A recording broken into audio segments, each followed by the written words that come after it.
Have you ever found yourself sitting across the table from your own grown child, the steam rising from a shared cup of coffee, only to hear something that makes your stomach clench in a familiar, sickening knot? It is a subtle twist, a quiet pang of emotional dissonance that you almost immediately and instinctively try to dismiss. After all, this is your child, the person you have loved with a ferocity that defies description from the moment you knew of their existence. You love them with a depth that feels elemental, a part of your very being. You can still, with perfect clarity, remember the impossible and fragile smallness of their hand as it curled around your finger, a moment of profound connection that sealed a lifelong bond. You have been the steadfast witness to their entire life's journey, from the scraped knees of childhood that you cleaned and kissed better, to the shattered heart of a first teenage romance that you helped them mend with patience and soup. You have watched with a heart swollen with pride and a touch of melancholy as they have blossomed into a fully fledged adult, an individual with their own complex life, their own deeply held opinions, and their own significant struggles. So, when a comment lands with the sharp, unexpected sting of a paper cut, when a phrase feels dismissive or unkind, it feels almost second nature to rationalize it, to create a narrative that soothes the hurt. You tell yourself, they are just tired from work. They are under a lot of stress with their finances. They did not really mean it to sound that way. Maybe I am the one who is being too sensitive, misinterpreting a harmless remark. This internal monologue becomes a shield, a way to protect both your child from your judgment and yourself from the painful truth that might be lurking just beneath the surface of the interaction. You want to believe in the best version of them, the version that still looks at you with the unconditional love you have always given them. And so you become an expert at making excuses for behavior you would never tolerate from a stranger or even a friend. But what if I were to gently suggest that some of those phrases, those carefully, almost surgically aimed barbs that are disguised as offhanded comments or casual observations, are not random emotional shrapnel at all? What if they are, in fact, glaring, flashing red warning signs that the very foundation of your relationship, a foundation you believed to be built on the bedrock of unconditional love and mutual respect, has become dangerously and fundamentally unbalanced? More than that, what if these verbal patterns are clear and present warnings that this evolving dynamic is quietly, insidiously, but most surely causing you significant harm? This exploration is not about the normal, healthy disagreements or the occasional frustrations that are an organic and unavoidable part of any family's rich and complicated story. Every family navigates conflict. It is a sign of life and engagement. This, however, is about something far more insidious, a corrosive pattern of communication that reveals a deep-seated and perhaps even unconscious lack of respect. It signals a chilling and painful absence of the basic care and consideration that should be the absolute baseline in a relationship between a parent and their adult child. These are the words that, when spoken repeatedly over weeks, months, and years, begin to methodically chip away at the very core of your being. They erode your confidence, making you second-guess your own perceptions and feelings. They diminish your dignity, making you feel small and irrelevant in the eyes of the person you cherish most. And they slowly dismantle the peace of mind that you have worked your entire life through countless trials and tribulations to build for yourself.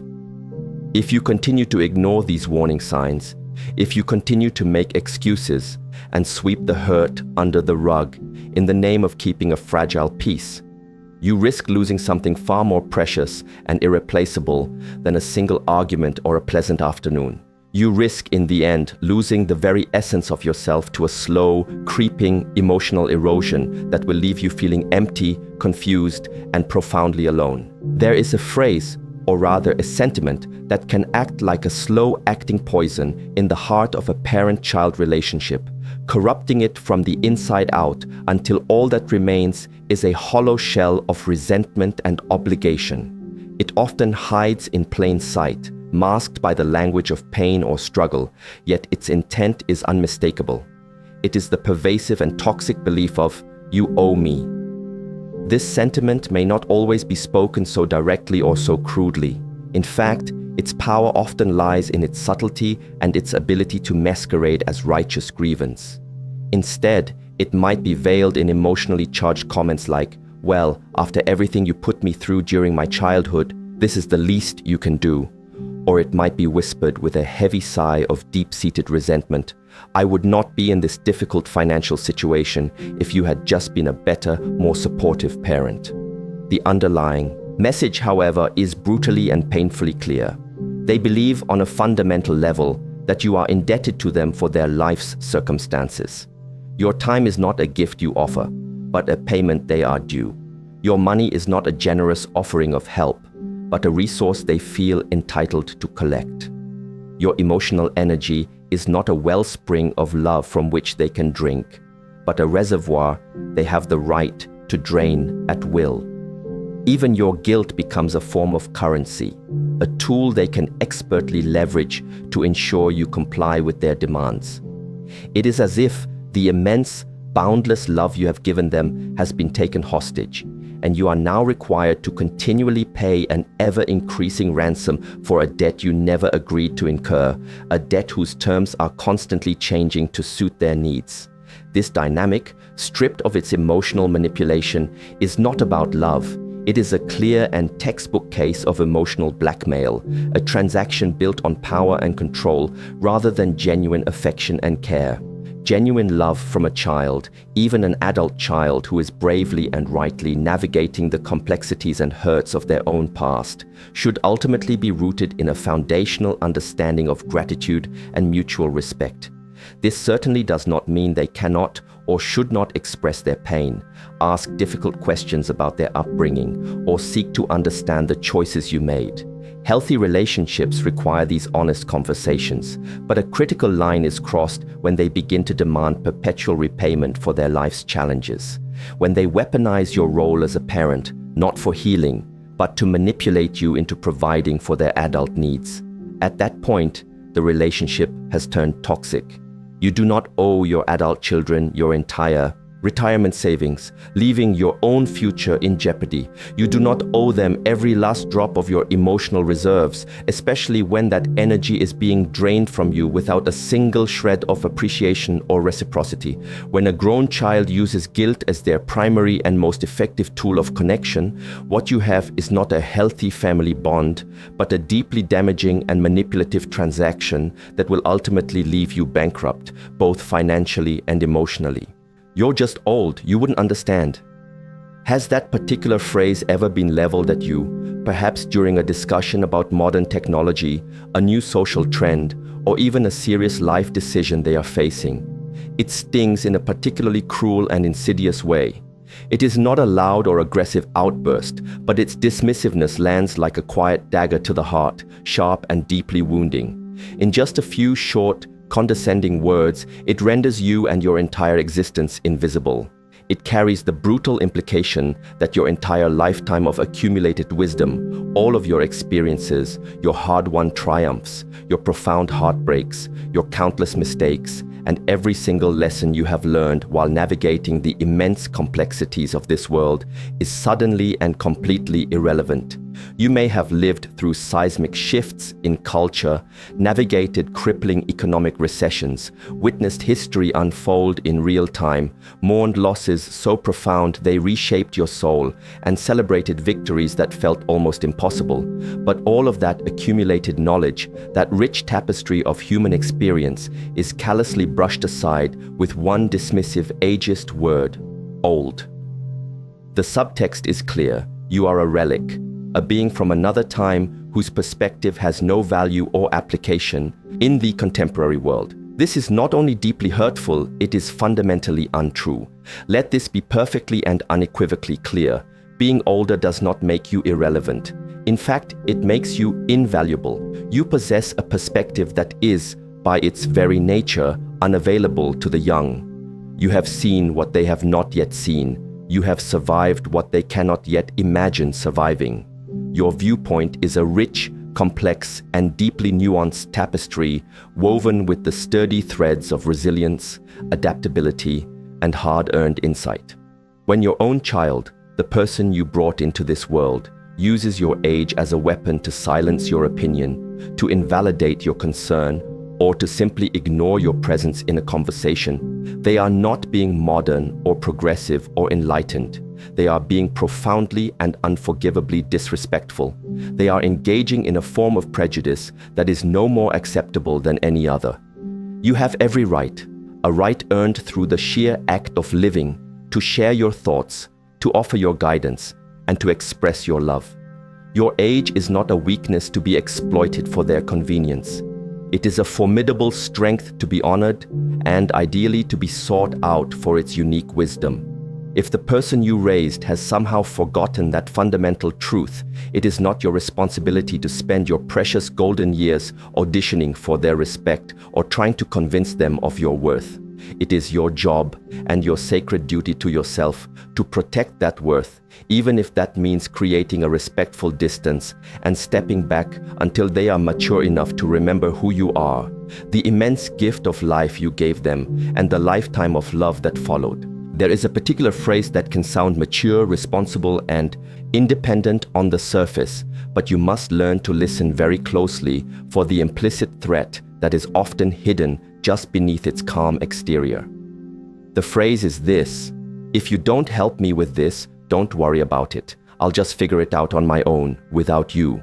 When you hear these words, you must pause and ask yourself a critical question. Is that statement being delivered with the quiet, genuine confidence of a self-reliant adult who is simply stating a fact, or is it delivered with a subtle but unmistakable tone that transforms it into a powerful ultimatum? Is it a simple declaration of their own independence, or is it a thinly veiled threat that has been carefully designed to pressure you into immediate compliance? All too often, in the context of a strained relationship, it is unequivocally the latter. This kind of language creates a cruel and false choice, a dilemma designed to corner you emotionally. The unspoken terms are: either you give them exactly what they want, whether it be money, time, or your agreement on a matter, or they will punish you by withdrawing their presence, their affection, and their connection from your life. For any parent, this is a truly terrifying prospect, one that strikes at the very core of your identity. The fear of being shut out of your child's life, of losing that precious and irreplaceable connection, can be so overwhelming and so powerful that it can lead you to give in time and time again, even when it goes directly against your better judgment, your financial stability, or your own deeply held values. You might co-sign a loan you know they cannot afford. You might give them money you need for your own medical bills. You might silently condone a destructive lifestyle, all in the desperate hope of staving off the threatened abandonment. But a relationship that is built on this kind of dynamic, one that is maintained through coercion and fear, is not a relationship sustained by love. It is a toxic bond that is fueled by fear. Real, healthy love never, ever comes with a threat attached. It is not conditional. A child who genuinely respects you and values your relationship would say something like, "I'm in a tough spot and I could really use your help, and I would be so grateful for any support you could offer." A child who seeks to control you, however, says, "Give this to me or I will leave you." If their affection is conditional, if their closeness to you depends entirely and exclusively on what you can provide for them in a given moment, then what you have is not a real reciprocal relationship. It is a one-sided transaction, and you are being treated as a service provider, not a beloved parent. You, with your lifetime of love and sacrifice, are worth so much more than that. You deserve a love that is a safe harbor, not a battlefield of ultimatums. Parenting is an inherently imperfect and deeply human art form. Every single parent, no matter how loving, how dedicated, or how well-intentioned, has moments they look back on with a wince of regret, choices they wish they could do over, and words they wish they could take back. That is simply an inescapable part of the human experience and the immense responsibility of raising another person. However, there exists a profound and critical difference between a healthy adult child acknowledging past hurts in the service of their own healing and an adult child who has become trapped in a relentless, unending cycle of blame. when your adult child constantly and persistently holds you responsible for who they are today, for their flaws, their unhappiness, and their failures. They are refusing to take ownership of their own choices as a sovereign adult. In doing so, they are placing a crushing burden on your shoulders that no parent is meant to carry forever. You might hear this blame articulated in various ways, such as, "If you had been more emotionally supportive when I was a teenager, I wouldn't struggle with this crippling anxiety today." Or, "My entire life would be so much better if you had just raised me differently, if you'd made different choices." Because you love them more than life itself, these words cut to the very quick, making you endlessly second-guess every decision you ever made, plunging you into a vortex of guilt and self-recrimination. But here is a vital and liberating truth that you must hold on to. You raised a child, but you are not ultimately responsible for the myriad of choices they make as a sovereign, independent adult. Persistently blaming you may offer them a temporary and convenient relief from their own discomfort, but it is a psychological crutch that ultimately prevents them from doing the difficult work of growing and keeps you imprisoned in a cage of shame. If every single conversation becomes a trial where you are the defendant, being judged for a past you cannot change, if they seem utterly incapable of moving forward in their own lives without dragging you backward into a sea of old grievances, it may be time for you to lovingly but firmly take a step away. This is not because you do not care. On the contrary, it is because you care too much to continue participating in a dynamic that is actively hurting you and preventing them from achieving true maturity. An even crueler and more devastating version of this blame game is the deployment of the emotional, nuclear option. "You never really loved me." This is a statement designed not to communicate a feeling or to open a dialogue for healing, but to wound so deeply and so completely that you surrender all of your boundaries out of sheer desperation to prove your love. For a child to attempt to erase a lifetime of love, sacrifice, sleepless nights, and unwavering care with one sweeping, cruel sentence is a profound and calculated act of cruelty. It is a powerful tool of control, and you do not have to stand there and allow it to detonate your heart and your sense of self. You're just being dramatic. It might be said with a casual roll of the eyes, a condescending sigh, or a dismissive little laugh, but make no mistake, this seemingly innocuous phrase is a potent form of silencing. It is a highly effective way to completely invalidate your feelings, to reframe your legitimate emotional response as an irrational overreaction. It sends a clear and chilling message. Your truth, your perspective, your feelings are inconvenient and therefore invalid. A close and equally dismissive cousin to this phrase is the sharp and cutting retort, "I didn't ask for your opinion." Of course, it is true that your adult children are completely free to make their own choices and to live their own lives, and a healthy parent respects that autonomy. But when your genuine and loving attempt to offer guidance, share a concern, or express a feeling is met not with respectful disagreement, but with outright contempt, the implicit message is that your voice is no longer welcome or valued in the relationship.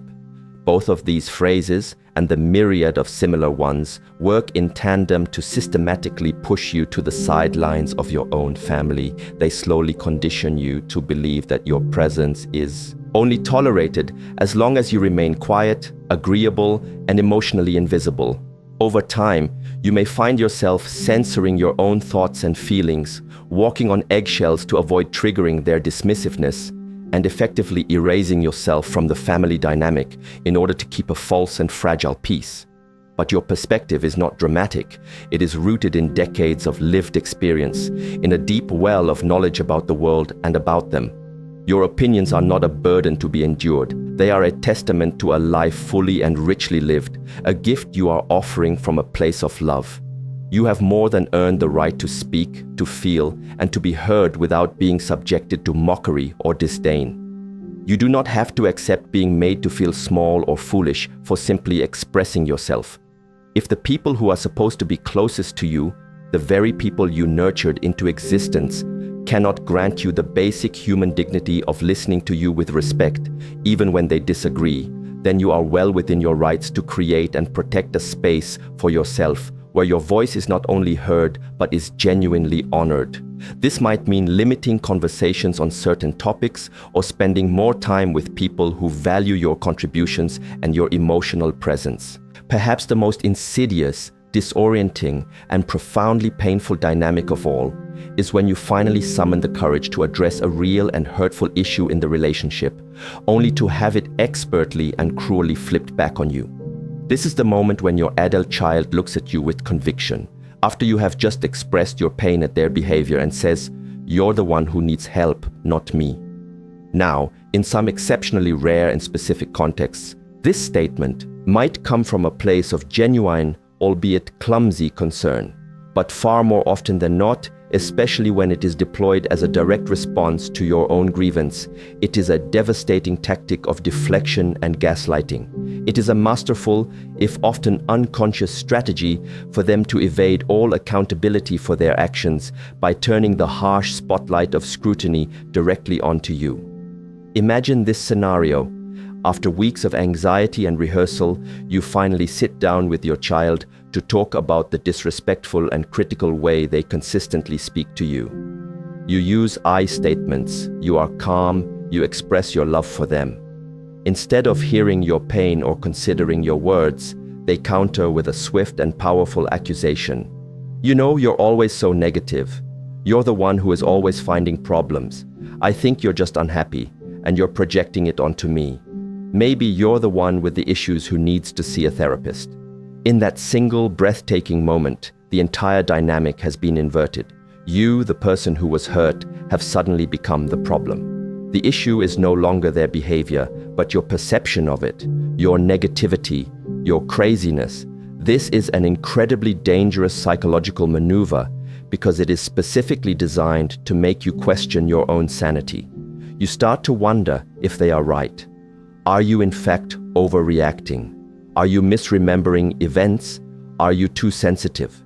This is precisely how emotional control and abuse function, by eroding your trust in your own mind.